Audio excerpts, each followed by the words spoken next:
All right. Thank you so much for talking to us, Ellie. First of all, great panel. It was really incredible insights as always. Now, I wanted to pick your brain a little more on the changes that you have seen or that should come across in cybersecurity awareness and training as we move to this more diverse, dispersed, and digital ways of working and remote working within Australia and New Zealand. Right? What we've seen is 43% of employees will be working remotely on any given day for most organizations. So in that scenario, should cybersecurity awareness and training change completely? So look, that's a great question, isn't it? And I think, good old Darwin, his principles still remain very much alive and well. If we don't adapt, we really will perish. And all organizations and all the employees and people behind organizations, if nothing else this year, we have shown how incredibly resilient we are, but also how we can adapt to change. So I would kind of like to start with that positive aspect. Not that I like to talk about positives in light of COVID, because it's had so many terrible implications on our lives and livelihoods, but some lessons that we've learned that we might be able to fold into our work. The first one is we've shown that we can adapt. And I think within the security world, we tend to look at humans possibly sometimes as, we use these terms like weakest link and repeat offenders, rather than thinking about creating a culture of empowerment. So I would love us as a security profession to actually acknowledge the incredible adaptability that our teams have shown during COVID, not just the security teams provisioning people to work at home through provisioning of laptops and desktops and VPN, but also all of our end users. They have shown that they can be trusted, they can send emails securely, they don't succumb to all those user tactics like people impersonating health officials during COVID. So let's acknowledge that. I think the other thing we have to acknowledge, of course, and how that impacts our new program design is just the level of phishing related attacks around COVID. I mean, just a multiple hundreds percentage increases around COVID related phishing attacks, people trying to scam people out of money relating for, donations, health officials impersonations on the phone for voice phishing. So obviously our training and awareness has to adapt to that and make sure that we're doing more awareness around phishing. The third thing I'd say, the lessons learned before we talk about the program, is just the mental stress. Before COVID, when you walk into a building, your office building, you're wearing your office suit, aren't you? And you go in and you've got your lanyard and you scan in and you realize you're in a place of work or a government agency. And automatically you're thinking, as a security agent, you're thinking, how can I protect my customers' data? How can I protect the bank or company data? When you're working from home, you don't have that same kind of physical nudges, do you? You don't have the posters in the pantry. You don't have the videos running in the cafe. You don't have your security champions or colleagues around you going, hey, is this a phishing email? All of those have gone. Those prompters have gone. So those, I think, have been the three main learnings for us. That's a very interesting point that you bring out there. And that's what someone else talked about cybersecurity awareness tests, actually, that people who used to organization used to pass those cybersecurity awareness tests failed now because they could not really cheat. They were not within the organizations. So, but I want to get back to the point of the mental stress, and when during the crisis and during the absence of visibility, seems like people will be highly prone to succumb to these attacks. So do you foresee the cybersecurity training to actually tackle that aspect of fear, skepticism, and stress? And how would we really create training programs around that? Look, very, very, very much so. I mean, it's already the threat landscape we operate in, even pre-COVID, when we're going to a physical work office every day. It's incredibly dynamic, and as fast as we're training and arming and empowering and educating people, threat actors are coming up with new nefarious ways to try and steal data or information, aren't they? Whether it's personal or professional. So we're constantly having to adapt anyway and evolve our go-to-market approach.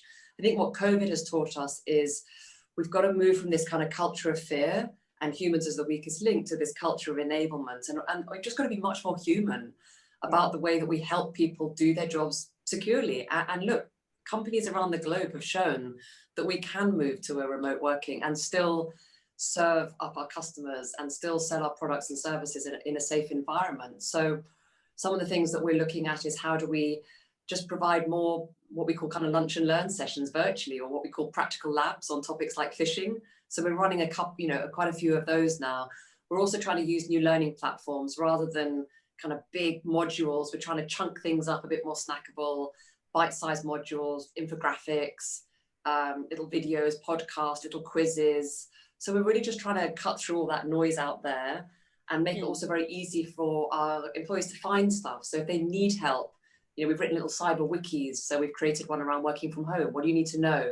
What are the remote collaboration tools you can and can't use that haven't been approved by the organization? So we've just got to make it much more human and personal, rather than we're going to carry on doing things the way we've always done it. Well, guess what?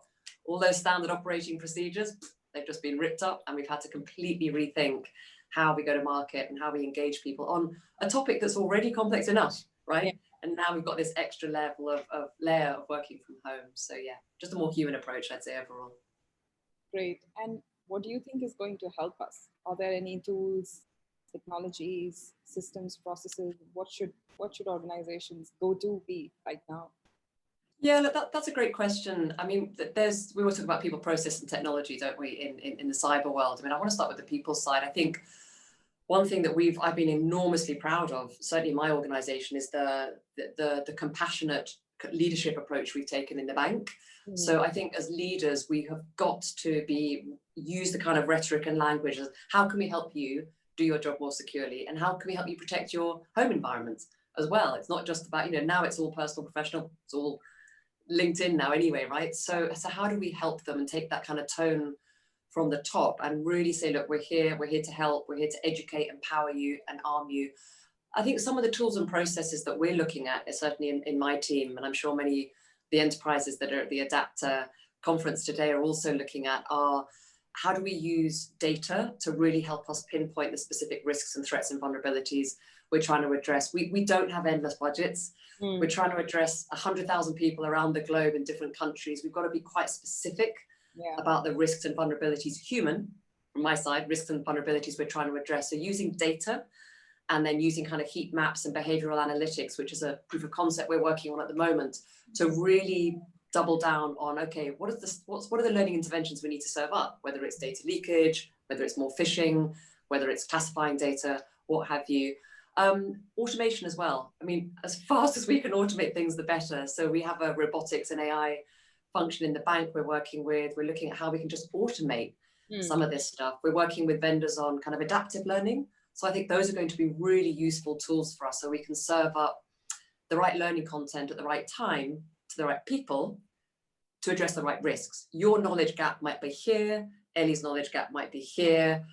I want to serve up different types of learning interventions, don't I? Rather than having this kind of one size fits all. So I think we just got to be we've got to be a bit innovative. We've got to kind of challenge ourselves and think, you know what, we might have always done it this way, but actually now's the time to probably take a fresh look and see what kind of tools and processes we can implement to manage the human risk better. That's amazing. That's brilliant, Ellie. Before we're right on time, before leaving, I'd just ask you, what would your one advice be for CISOs next year to focus on when we talk about cybersecurity and awareness? If they don't do anything, but they just have to do one thing, what would that be? Oh, that's a $1 million question. Let's treat people as adults.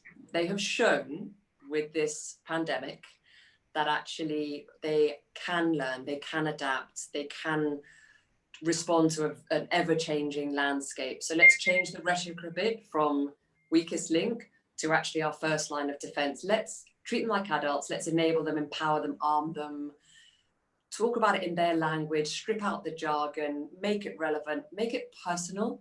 Now with all of us working, as you can see from my home office here, I've got my home network device, I've got my work VPN. We just want to make sure that we're just arming, empowering and enabling our people to be as safe and as secure as they can, whether it's at home or at work. Perfect. Thank you so much, Ellie, for talking to us. And I hope to see you sometime in person next time.